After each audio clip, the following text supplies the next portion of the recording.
Essa está sendo uma das Páscoas mais difíceis da minha vida, por causa de toda a situação que envolve o meu filho. Se vocês me acompanham no Instagram, vocês sabem que meu filho está passando por um momento de dificuldade, né? Ele foi diagnosticado com uma pneumonia, ele precisou ficar internado e isso mexe com o coração de qualquer pai. Mas antes de falar sobre o estado atual do Noah, do meu filho, eu quero falar um pouco com vocês a respeito da Páscoa.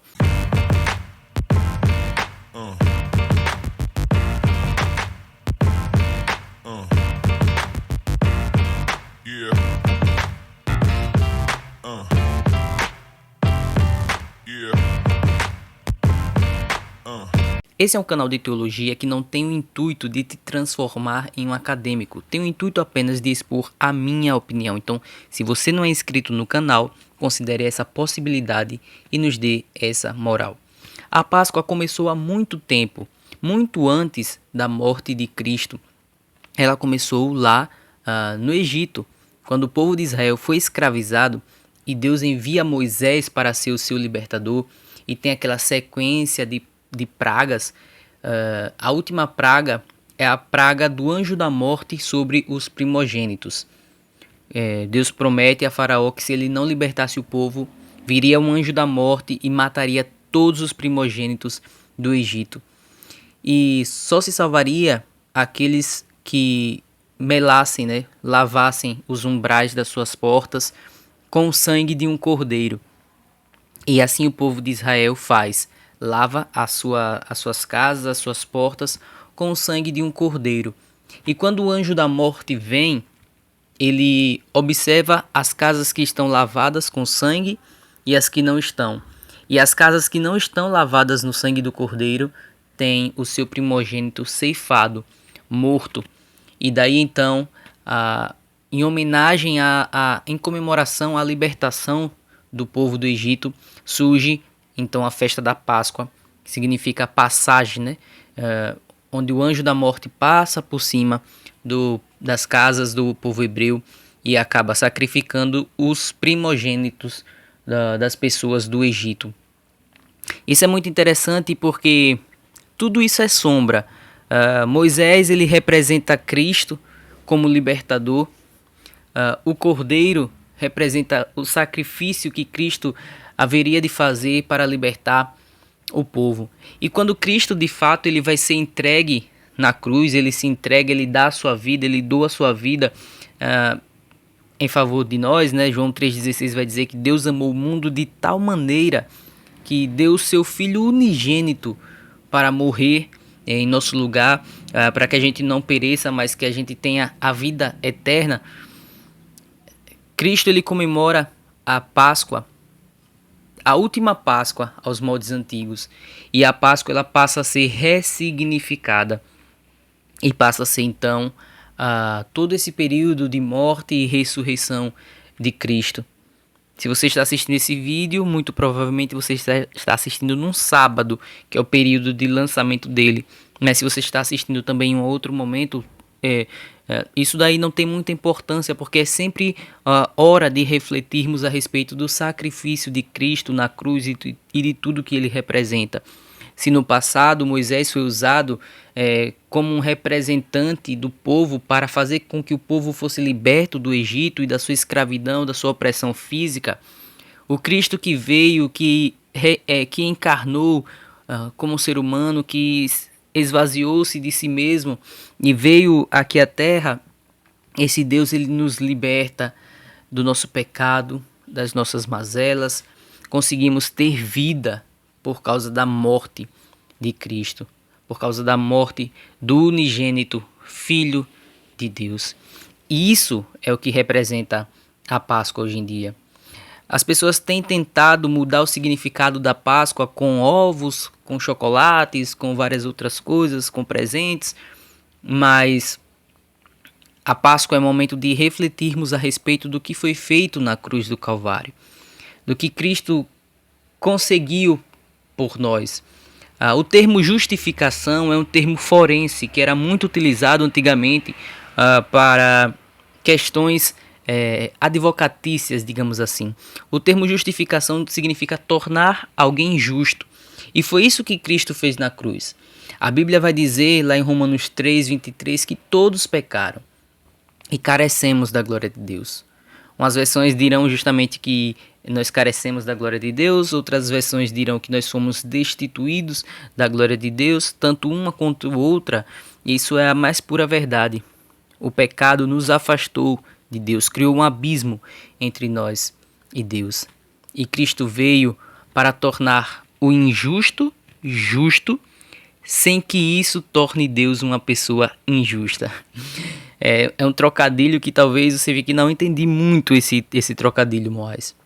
Mas é porque se Deus ele simplesmente nos justificasse sem que o pecado fosse pago, ele estaria sendo um Deus injusto.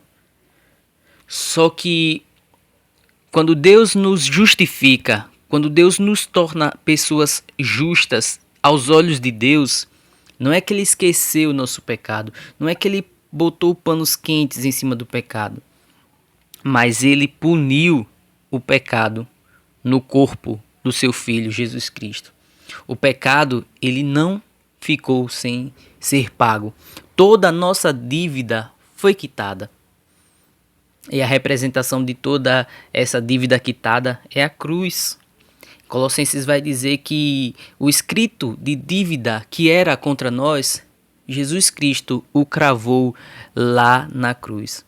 A cruz passa a ter esse significado maravilhoso para nós e nos constrange hoje por causa do sacrifício de Cristo, mas nem sempre foi assim. Antigamente a cruz era apenas um símbolo de punição.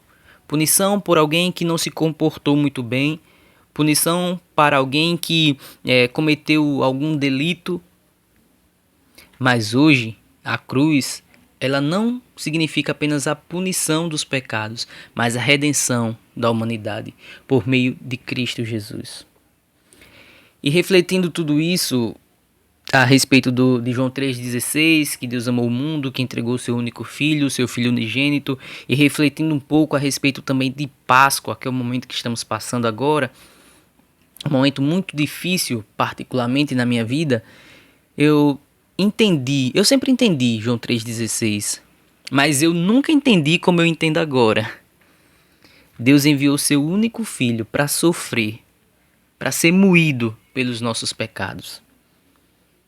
E ok, eu sempre entendi isso, mandou o filho, é muito ruim ver o filho sofrendo e tal, e esse negócio todo. Mas quando eu tive o meu filho, eu entendi a dor de ver um filho sofrer. Agora você imagina ter que entregar o seu filho por pessoas pecadoras. O Noah, ele estava numa situação muito difícil, com pneumonia, e para uma criança tudo isso é elevado a 10, a 10ª potência, porque é tudo muito mais amplo. Ele chora muito pelo simples fato de ter que tomar um aerosol, de ter que precisar usar algum oxigênio para poder auxiliar no pulmão. Para fazer um acesso para a medicação, para ele é uma tortura. Então isso é muito ruim para ele. E Deus tem sido bondoso para conosco. Nós estamos enxergando de fato a mão de Deus no Noah, auxiliando cada médico, e a cada dia que passa ele melhora um pouco mais. Mas ele poderia não melhorar.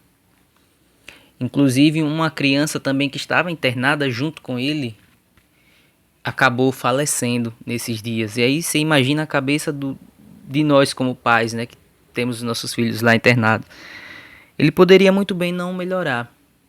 E o fato dele ter melhorado um pouco é sim um demonstrativo da bondade de Deus, desse Deus que é maravilhoso, que é gracioso, que se inclina para ouvir as nossas orações, que não são poucas. No momento de dificuldade, as nossas orações parecem que triplicam.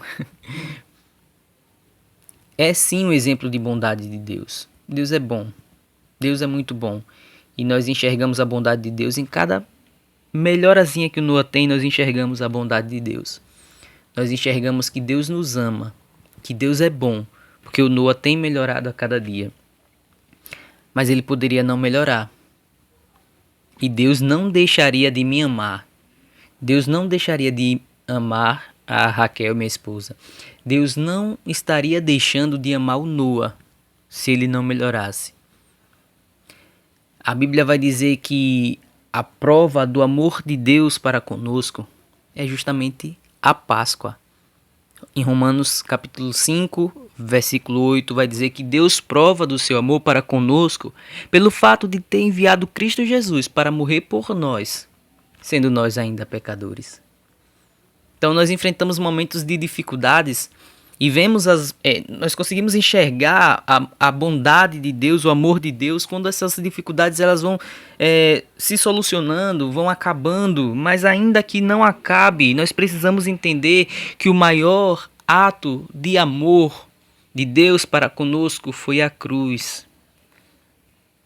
Porque uma enfermidade pode levar a nossa vida, um desemprego pode levar a nossa vida ocasionalmente, mas nenhuma dificuldade que existe aqui na Terra, que possa existir, que venha existir, que a gente enfrente, pode levar a nossa alma para o inferno. Porque o que Deus nos oferece nessa Páscoa, o que Deus oferece para você, é vida eterna. A sua salvação para você foi de graça. Mas ela não foi de graça para o Filho de Deus, que derramou até a sua última gota de sangue. Cristo Jesus, o Messias, ele abriu mão de sua glória para poder estar conosco, tabernacular, morar aqui conosco, se fez servo, se fez o pior dos... carregou a pior carga que alguém poderia carregar, que é o pecado da humanidade inteira. Cristo carregou. E esse é o amor de Deus para conosco. Essa é a Páscoa. Páscoa não é coelhos, não é ovos, não é um momento de somente alegria, mas é um momento também de reflexão. O que você tem feito ao lembrar do sacrifício de Cristo na cruz?